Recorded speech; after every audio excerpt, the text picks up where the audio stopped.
Alright, guys, so let's start off with an interesting one. It's called The Cell. Rated R, came out in 2000, it's an hour and 47 minutes.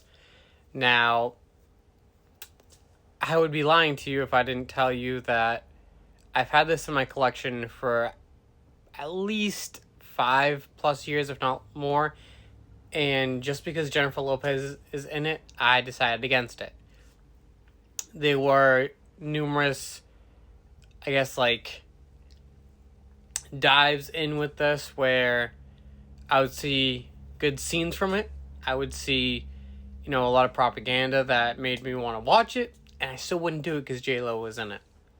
Now, I regret that I did that because this was probably one of the best movies I've seen in a while. I do understand why it didn't really blow up in 2000 because there's a lot in this film that it's not tough to understand or tough to follow, but there's a lot that I guess could have gone better.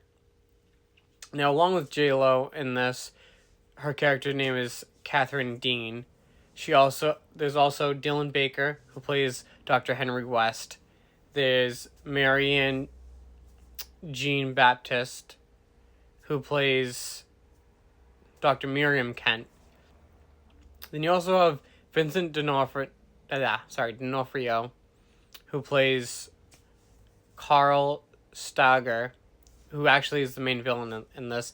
He plays a psychopath who they're trying to catch. Actually, Vince Vaughn plays Peter Novak, which is one of the detectives that is trying to capture him. We also have Catherine Sutherland, who plays Anne Marie Fiske. And we also have Jake Weber, who plays Gordon Ramsay, which I thought was an interesting name for a detective. And then you have Dean Norris, who plays Cole, who's another detective. Now, the whole premise of this film is Carl like I said, he was a psychopath, and he ends up having a schizophrenic freak out, and he's basically brain dead. So, Catherine, what her job is she goes into the minds of people who either they're in a coma or, just not responsive, and she tries to get them out of it. Excuse me. And so, Carl ended up, he captured this woman, and like 2 days, nothing was, maybe a day after or whatever, he ends up having a schizophrenic freak, and he kind of becomes brain dead. And so they're trying to find out where she is before she loses, all of the food and water that he provided for her.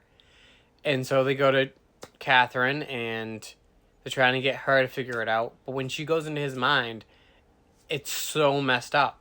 You actually have a very young, I forget his name, but for any Disney fans out there, like Disney Channel, you'll know exactly who plays the young Carl. But anyway, so she ends up, going into his mind and trying to figure out where this girl is.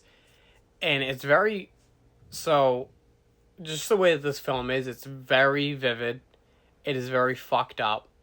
You need a strong stomach to watch this. So please, if you don't have a strong stomach, don't watch it. But the story was done very well. The acting was done very well. But there's just a couple things that could be improved on. I'm going to let you guys try and figure it out because your critiques might be different than mine. So IMDb gave it a 6.4 out of 10. I give it a 3 out of 5 because it was a good movie and I enjoyed it, but I probably won't watch it at least yearly. But I am glad that I watched it. Now, here's the shitty part. There is nowhere to stream it. You'll have to buy it or rent it. But I suggest you do. And if you have seen this, give me, let me know what you think. Maybe I was too harsh on it, but I don't know. Like I said, I'm glad that I watched it. Maybe you guys liked it more than I did. Maybe you hated it. Let me know.